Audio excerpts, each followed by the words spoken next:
You reach down. It's automatic. The same motion you made 10,000 times, and then your hand closes on nothing. The dog has been gone for 3 years. That's not sentiment. That's your nervous system running a program that still hasn't received the shutdown command. People will tell you it's because you love that dog so much, and maybe that's true. But here's the problem with that explanation. You've loved other things, people, places. You've lost them too. And somehow, those losses move differently. They softened. This one doesn't. This one stays sharp in specific strange ways. The phantom wait at the end of the bed, the involuntary flinch when someone walks a dog of the same breed across the street, the way you still listen, sometimes, for nails on the hardwood floor in a quiet house. Why this grief? Why does it refuse the normal arc? That's what we're actually talking about today. The easy answer, the one you've probably been given, is that you just really loved that dog. And look, I understand why people say that. It's not wrong exactly, but it's insufficient. Because love doesn't explain the persistence. You've loved things deeply and eventually found your way forward.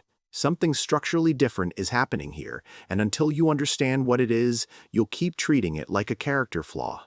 Like you're grieving too long, too intensely, too much. You're not. Here's what's actually happening. Your dog was not just a companion. Your dog was a regulatory system.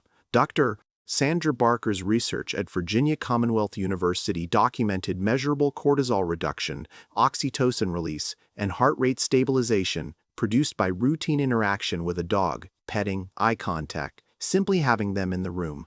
Your dog was producing biochemical stability in your nervous system on a daily basis, sometimes multiple times a day, for years.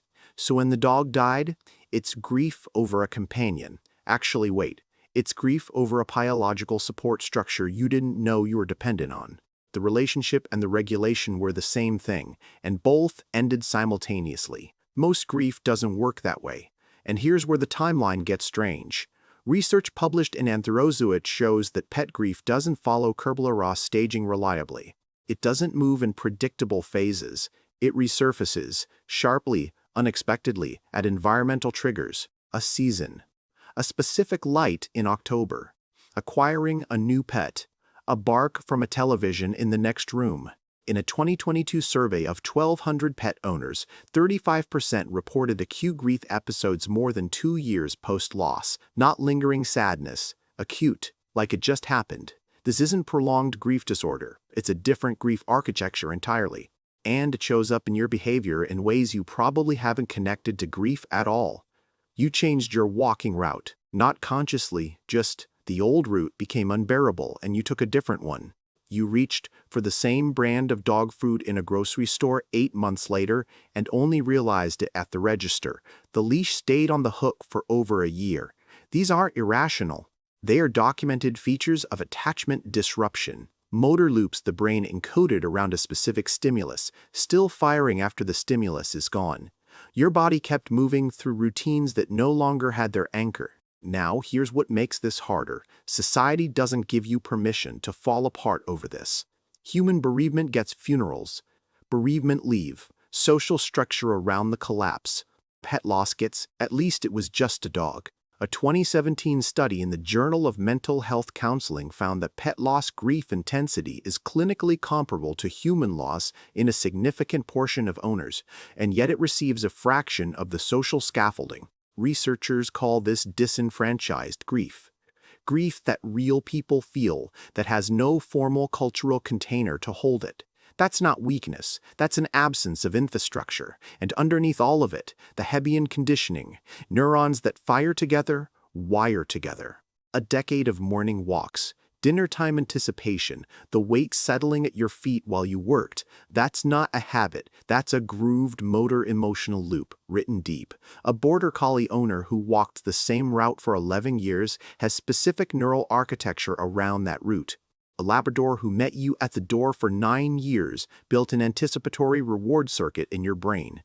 Remove the dog, the circuit still fires. That's not metaphor, that's measurable.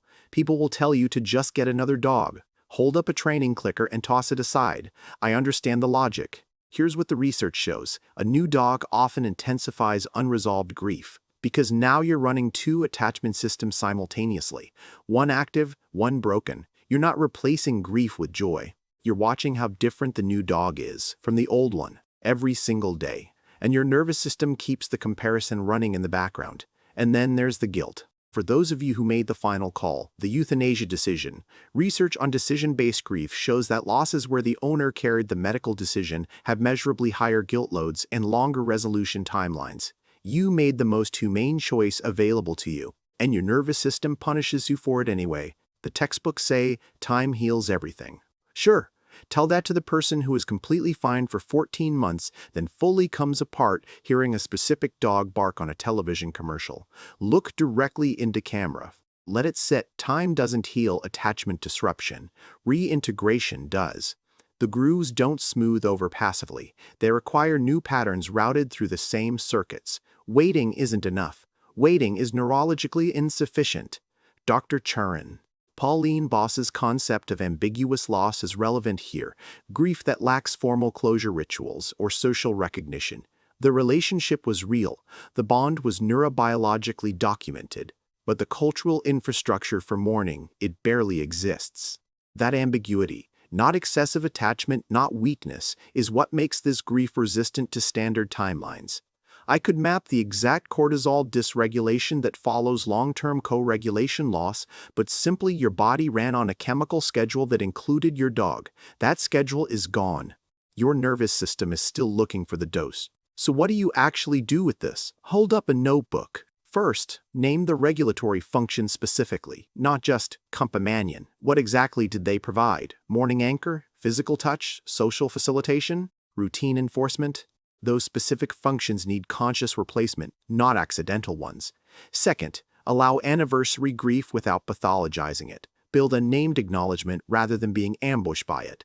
Third, if you made the euthanasia call, reprocess it with factual accuracy, not therapeutic bypass. You had imperfect information in an impossible situation. Your guilt is not an accurate record of your choices. Fourth, if you're considering a new dog, resolve first, then redirect. Write down the 3 things your dog gave you that nothing else currently does. That's where the actual gap is. That's what needs attention, which brings us back to the sounds on the floor.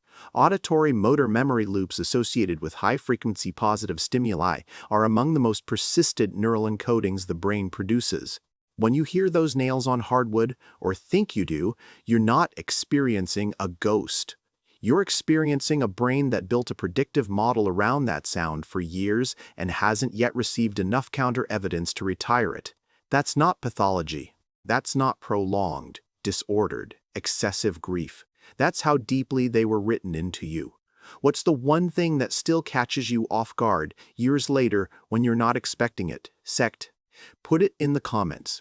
Not to perform grief, just because naming it actually matters neurologically.